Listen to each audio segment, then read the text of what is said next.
Do you believe that a sports team can lose for several consecutive seasons, even barely turning a profit some years, yet its value still skyrockets from a few hundred million to over $10 billion? What makes dozens of billionaires scramble to buy a team, even though the number of available teams can be counted on one hand? Behind the cheers in the stands is a machine that generates tens or even over $100 billion from television, real estate, and deals made off the field. So what is the real secret? Let's explore this surprising and fascinating story together. The license no one can buy. You might think a sports team is valued at billions of dollars because they sell out stadiums every week, because they continuously win championships, or because their jerseys appear all over the world. That is what most fans believe. But after years of tracing the secretive deals between team owners, I realized that is just the outer coat of paint. Their true value lies in something almost invisible, a license that almost no one in the world has the chance to touch. That is why so many billionaires remain locked outside, even if their money is enough to build an entire city. I have $8 billion. I want to start a new team.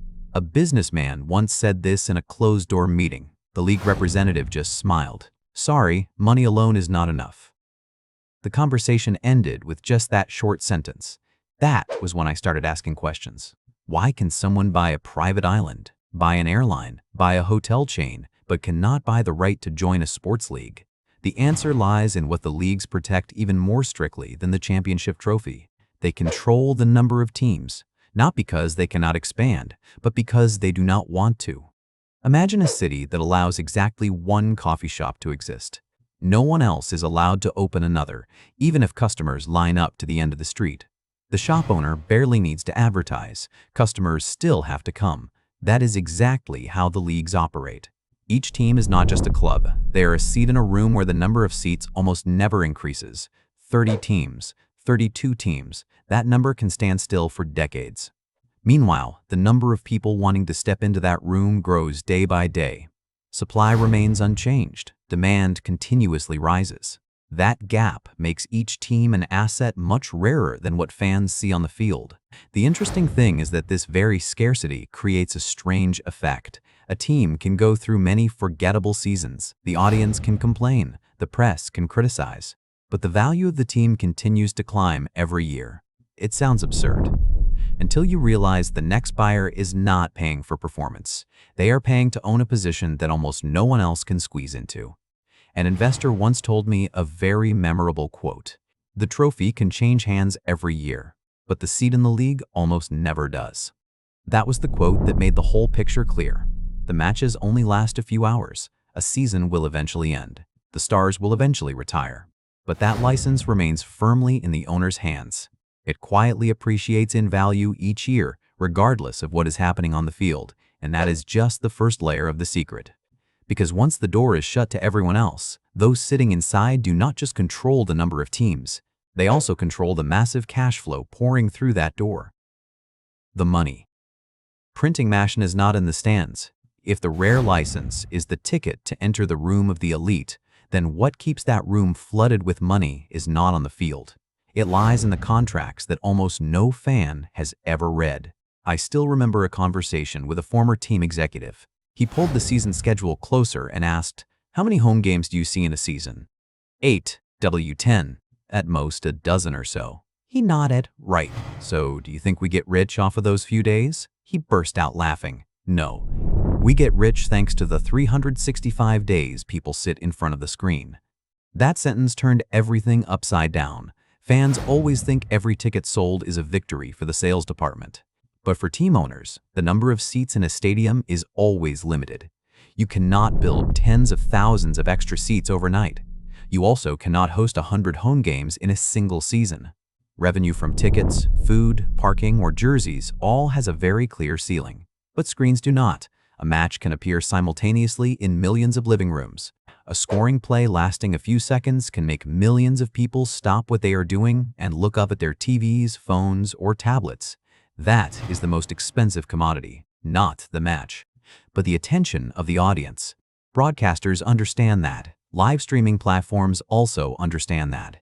They know viewers can fast forward through movies, skip ads, and rewatch shows at any time. But sports are different. If you miss that moment, it will never come back. That very urgency makes every second of broadcast incredibly expensive. The money starts pouring in, not by the millions, but in contracts worth tens or even over $100 billion spanning many years. The more surprising part lies in how that money is divided. An owner once said very bluntly, "We do not divide based on emotions." What does that mean? The championship team does not receive 10 times more than the bottom team. He shrugged. They receive almost the same. That is the detail that leaves many people stunned when they first hear it. A team can go through a disappointing season. The fans are disappointed. The press criticizes. Yet when the payment from television rights arrives, the figure is almost the same as those lifting the trophy. Because the leagues understand one thing very well. If only a few teams make money while the rest slowly exhaust themselves, the whole system will shake. They do not sell victories. They sell the entire league. Each team is just a piece of the puzzle in a program that lasts the whole season. As long as the program still attracts millions of viewers, the cash flow continues. That was when I understood why owners do not panic too much after a failed season. Because while fans follow the standings week by week, they are looking at something completely different. The television contracts that are about to be renewed. And those very contracts are the true heartbeat of this entire empire. But that is still not the deepest layer of the secret. Because even when the money pours in steadily, the owners still have another mechanism to ensure almost no one is left behind. The rules of the game are designed so no one's too easily. At this point, another question begins to emerge. If every team receives massive amounts of money from television, what stops the richest cities from hoarding all the stars, turning the season into a movie where everyone knows the ending? I once brought that question to a meeting of industry insiders.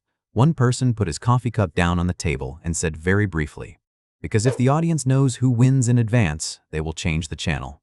No one objected. The whole room went silent for a few seconds. That is the simplest yet most valuable answer. Leagues do not just sell matches, they sell suspense. If one team always wins while the rest merely play the role of spectators, the value of the entire league will slowly erode. Fans in smaller cities will lose hope. Sponsors will lose interest, viewership will drop. In the end, all the owners lose money. Therefore, a special set of rules is erected. The money does not just flow in, it is also redistributed. A portion of the revenue from the highest earning teams will return to a common fund.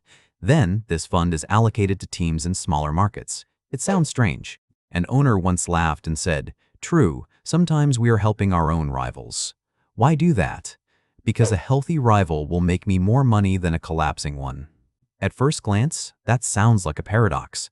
But the deeper I dug, the more incredibly logical it seemed. A league is only truly compelling when any city has the right to hope. Fans do not buy tickets because they are guaranteed to win. They buy tickets because they believe surprises can still happen. But just sharing the money is not enough. There is another door that needs to be locked. That is the transfer market. If there were no limits, the richest owners could absolutely write massive checks, bringing all the stars into the same uniform.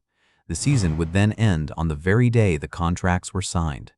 The leagues understand that perfectly. They set a salary cap, a limit that even the wealthiest individuals cannot arbitrarily exceed. I can pay double. Sorry, I have enough money. We know, but the rules are still the rules. Conversations like that happen more often than people think.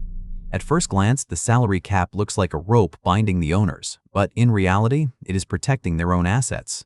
No one is allowed to buy the whole league. No one is allowed to turn the game into a walk in the park. That balance ensures that every season always has room for surprises. And those very surprises keep millions of people sitting in front of their screens week after week.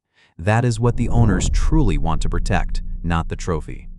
But the audience's belief that anything can happen. Because as long as that belief still exists, the cash flow will never stop running. But as I traced the journey of that cash flow, I realized it still does not stop at the league office or the television contracts. It is quietly pouring into another place, more silently, but yielding even greater profits than a successful season. The city itself is the most important match. By now, I started to realize I had been looking in the wrong place for years. I kept thinking all the secrets were inside the stadium. Actually, the stadium is just a giant billboard. The real money-making machine lies outside the spectator seats. One afternoon, I stood on a high floor of a hotel looking down at the area around the stadium. There was no game happening, no kickoff whistle, no lines of people wearing team jerseys. Yet the parking lot was almost full. The restaurants were brightly lit, the coffee shops were crowded, tourists dragged their suitcases across the square. The office buildings still had their lights on for work. I turned to ask an area manager, "Is there a big event today?" He shook his head. "No." "Then why is it so crowded?" He smiled. "That is exactly what we want." That answer opened another door. Team owners have long stopped seeing the stadium as the final destination. They see it as a magnet, a place strong enough to pull millions of people to the same area. Then, instead of letting the audience go home right after the final whistle, they keep everyone there. Dinner happens in their restaurants. The overnight stay happens in their hotels. The concert happens in their square, souvenir shops, bars, movie theaters, shopping malls. In 8, they all gradually spring up as links in the same system. A real estate developer once told me, "We do not build around the stadium." Then what do you build around? We build around the flow of people. It sounds simple, but that is the formula that changed the entire sports industry. A match only lasts a few hours. A season only has a few months. But the commercial rent is still paid every month. Hotels still have guests every day. Restaurants still serve dinner year-round. Concerts, conferences, exhibitions, food festivals, corporate events, in turn fill up the days when no play happens on the field. That was when I understood why many owners almost do not worry too much if the team has a less than perfect season, because the biggest revenue of that area no longer completely depends on the scoreboard.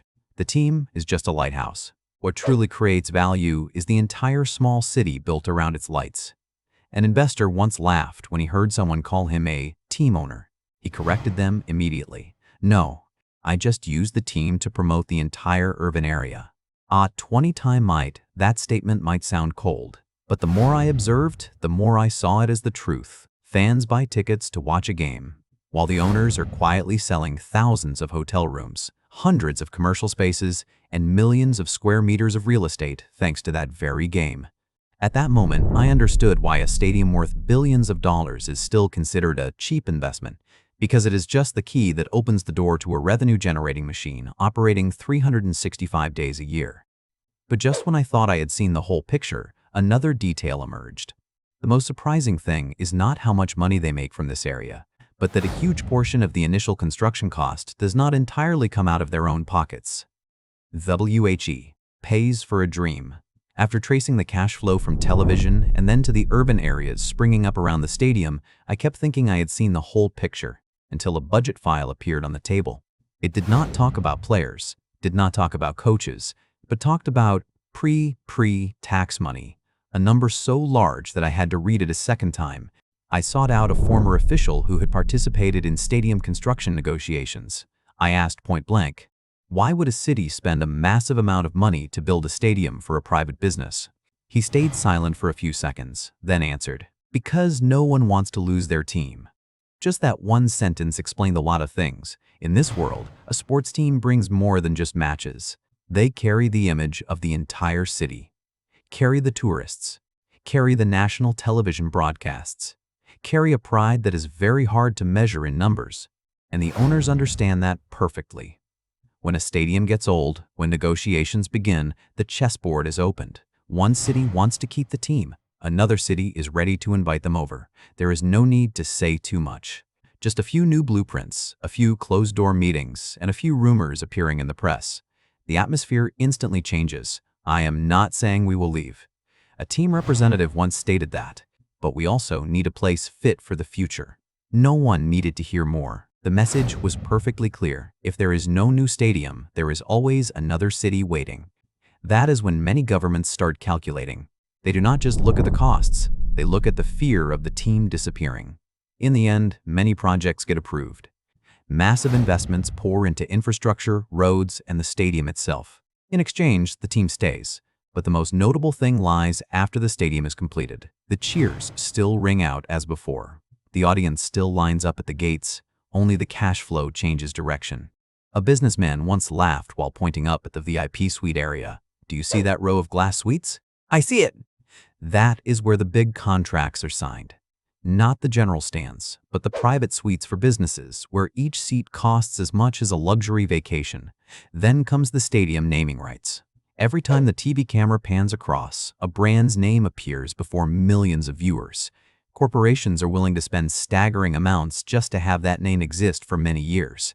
Inside the complex, there are also stores, advertising zones, event spaces, and a series of other commercial activities. Every link generates more revenue. What made me think the most was not the amount of money earned, but how the entire system is arranged. One side helps lay the foundation. The other side operates the profit-making machine for decades to follow. Things are not always exactly the same in every city. Not every project has the same structure. But that model has repeated enough times to become a familiar part of the modern sports industry.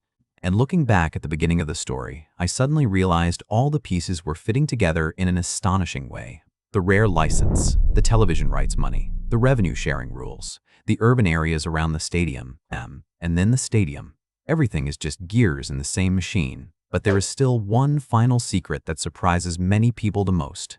That is the reason why a team can still report low profits or even struggle some years, yet the overall value of the team continues to relentlessly rise over time. The quieter the machine, the more expensive it is. After everything I had traced, from the rare license, the television money, the carefully designed rules of the game, to the entire city springing up around the stadium, I still had one final unanswered question. If this machine operates so perfectly, why do some teams still announce very low profits or even record losses in certain years? The answer came during a meeting with an investor who had bought and sold sports team shares multiple times. He placed two folders in front of me. Which one is more important? I looked at the first folder. The business report. He shook his head. No. He pushed the second folder closer. This is what decides every deal. It was the asset valuation report. That was when I realized I had been looking at it wrong from the start. Most people only look at how much money a team makes in a year. But those who spend billions of dollars look at the team's value after 10 or 20 years. Those are two completely different stories. A store might make a profit every month, but the value of the land beneath the store is what truly makes the owner rich. Sports teams operate in much the same way. When each season ends, revenue might go up or down. A star gets injured. A season does not go as expected. Operational costs increase. The numbers on the financial reports look good sometimes, and sometimes they do not. But behind those fluctuations, the three giant gears continue to turn. Television contracts get renewed at higher prices. The commercial districts around the stadium remain crowded, and the number of professional sports teams remains practically unchanged. Those three elements quietly pull the overall value of the team upward every year. A valuation expert once told me, "You should not ask how much profit this team makes." Then what should I ask? Ask if we sell it today, how many people will line up to buy it? That is the real question. And the astonishing thing is that the line is getting longer and longer, not because the teams score more points, not because they win more titles, but because more and more billionaires want to enter a club where the number of seats has remained the same as it was years ago. A broker for team sales once laughed, "The rarer the goods, the more impatient the buyers get." Even if it just reported a loss, he shrugged. That is just a photograph of a single year. What we are buying is a movie that spans decades. That quote made the whole story come together into a complete picture. The owners do not just look at the next season. They look 10 years ahead, 20 years ahead. They know every time a TV contract's price goes up, their asset grows larger. Every new building that rises around the stadium increases the area's value. Every time another billionaire agrees to pay a record price to buy a team, the entire market is pulled up another notch. That is why many outsiders only see a team having a lackluster business year, while the insiders are smiling. Because they are not counting the money made today. They are looking at the value of a machine that will continue to grow for many decades to come. And it was also at that moment I realized the final secret of this entire industry. The wealthiest owners do not buy a sports team to make a quick buck. They buy a rare asset capable of opening many other doors, from power and connections to opportunities that cash alone could never buy. The ticket to power is more expensive than any trophy. At the end of this journey, when piecing every fragment together, I finally understood why so many billionaires are still willing to pay figures that make all of Wall Street go silent just to own a sports team, not because they need more money, nor because they are so obsessed with winning that they will defy all costs. What they buy lies in a place the audience almost never sees. One evening, I was invited to a stadium's VIP suite area before kickoff. What surprised me was that hardly anyone cared about the screen showing the starting lineups. Instead, they were shaking hands, exchanging business cards, laughing softly. Conversations were happening behind closed glass doors. One businessman walked up and asked the person next to him, "Is that deal closed yet?" He smiled. "Just one more dinner left." I looked down at the field. Tens of thousands of fans were waiting for the opening whistle. Meanwhile, up above, multi-billion-dollar deals had already begun before the game even took place. That was when I understood. The team is just an excuse for the most powerful people to appear in the same place. An owner once told me, "People think I bought a sports team. Is that not true? I bought the right to sit in this room." He pointed his hand around the VIP area. In there were corporate executives, investment funds, banks, mayors of cities, and those looking for partners for their next project. In just a few short hours, the stadium becomes a place to connect relationships that are normally very hard to arrange. That is a value that does not appear in any financial report. You cannot record it on a balance sheet, but it opens up opportunities that can be greater than the value of the team itself. At this point, the entire picture was finally complete. The rare license keeps newcomers out. The television contracts keep the cash flowing steadily. The league's rules protect the whole system. The stadium pulls an entire urban development along with it. The commercial revenue streams keep operating all year round. The asset value increases even when the results on the field are not always perfect. And at the highest level, the team becomes the key that unlocks doors that cash alone cannot open. That is why sports team acquisitions constantly set records. Not because the sport suddenly became more profitable, but because more and more people realize they are buying much more than a club. They are buying a media enterprise, a real estate ecosystem, a brand that spans generations, a rare network of connections, and above all, they are buying a seat at a table where the number of chairs almost never increases. Perhaps that is also what changed my perspective every time a match begins. The audience still intently watches every pass, every scoring play, and the trophy at the end of the season. But behind the stadium lights, another match is still quietly taking place. There is no scoreboard, no final whistle, only contracts, handshakes, and decisions that will continue to change the value of an entire empire for decades to follow. So, the next time you see a billionaire drop billions of dollars to buy a sports team, remember that they are not just buying the ownership of a team. They are buying an asset-generating machine, a symbol of power, and a ticket into a world where the biggest deals are always decided where the audience can never see.